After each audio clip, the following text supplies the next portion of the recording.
Hi, and welcome back to our final study in the purpose of worship. We're in chapter 14 of the purpose of living life. In this session, we're going to talk about a very important question. What do you do when God seems distant? How do you worship God then? The Bible tells us sometimes the Lord has hidden himself from his people, but I trust him and I place my hope in him. You know, it's easy to worship God when things are going great in your life, when he's provided food and friends and family and health, happy situations. But the circumstances of our lives are not always pleasant. How do you worship God when God seems a million miles away? You might want to write this down. The deepest level of worship is praising God in spite of pain. So it means thanking God during a trial, or trusting him even when you're tempted, or surrendering while you're suffering, loving God even when he seems distant. Friendships are often tested by separation and silence. You're divided by physical distance or you're unable to talk. In your friendship with God, you won't always feel close to him either. Philip Yancey has wisely noted, any relationship involves times of closeness and times of distance. And a relationship with God, no matter how intimate, the pendulum will always swing from one side to the other. And that's when worship gets difficult. To mature your friendship, God will test it with periods of seeming separation, times when it feels as if he's abandoned or forgotten you. And God will feel a million miles away. St. John of the Cross referred to these days of spiritual dryness and doubt and estrangement from God as the dark night of the soul. Henry Nouwen called them the ministry of absence.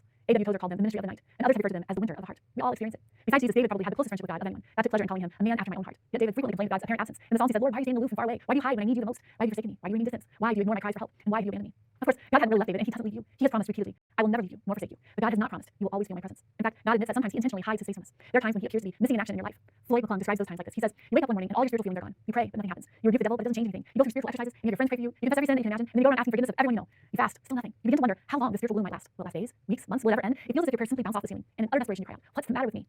The truth is, there's nothing wrong with you. This is a normal part of the testing and maturing of your friendship with God. Every Christian goes through it at least once and usually several times. It is painful and it's disconcerting, but it is absolutely vital for the development of your faith. Knowing this gave Job hope when he could not feel God's presence in his life. He said in Job 23, I go east, but he is not there. I go west, but I cannot find him. I do not see him in the north, but he is hidden. I turn to the south, but I cannot find him. But he knows where I am going. And when he has tested me like gold in the fire, he will pronounce me innocent.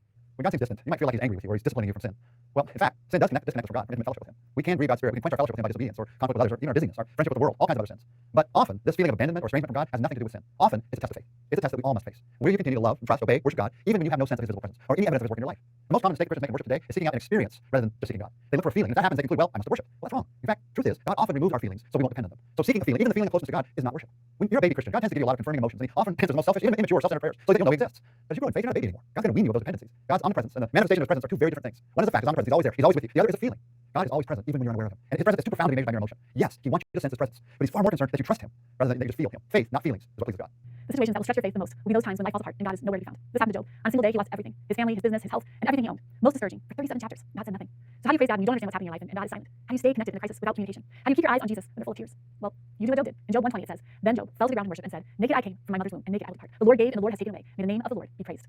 So here's what you do when God seems distant. You do what Job did. First, you tell God exactly how you feel. You just pour out your heart to God. You unload every emotion that you're feeling. Job did this when he said, I can't be quiet. I'm angry and bitter. I have to speak. And he cried out when God seemed distant. Over the days when I was in my prime, when God's intimate friendship blessed my house. You need to know that God can handle your doubt, and he can handle your anger, and your fear, and your grief, and your confusion, even all your questions. In fact, did you know that admitting your hopelessness to God can actually be a statement of faith? Trusting God, but feeling despair at the same time. David wrote this in Psalm 116. He said, I believed, and so I said, I'm completely ruined. Now, that sounds like a contradiction. I believe, so I'm completely ruined. He's saying this, I trust God, but I'm wiped out. Now, David's frankness actually reveals a deep faith. First, he believed in God. The second, he believed God would listen to his prayer. And third, he believed that God would let him say whatever he felt and still love him. And you should do the same. The second thing to do when God seems distant is to focus on who God is, his unchanging nature. Regardless of your circumstances and regardless of how you feel, hang on to God's unchanging character. Remind yourself what you know to be eternally true about God. Even when the circumstances contradict it, remember, he is good, he loves me, he is with me, he knows what I'm going through, he cares, and he has a good plan for my life. V. Raymond Edmonds said, never doubt in the dark what God has told you in the light. When Job's life fell apart and God was silent, Job still found things that he could praise God for. He praised God, that he is good and loving, that he is all powerful, that he notices every detail of my life, that God is in control, and that he has a plan for my life, and that he will save me. The third thing to do when God seems distant is to trust God to keep his promises. During times of spiritual dryness, you must patiently rely on the promises of God that are in his word, not your emotions, and you must realize that he is taking you to a deeper level of maturity. A friendship that is based on emotion is very shallow indeed, so don't be troubled by trouble. Circumstances cannot change the character of God. God's grace is still in full force, he is still for you even when you don't feel it. In the absence of confirming circumstances, Job held on to God's word. He said in Job 23:12, I have not departed from the commands of his lips. I have treasured the words of his mouth more than my daily bread. Now this trust in God's word caused Job to remain faithful even though nothing made sense. His faith was strong in the midst of pain. He said, God may kill me, but I will still trust him. When you feel abandoned by God and yet you continue to trust him in spite of your feelings, you worship God in the deepest way.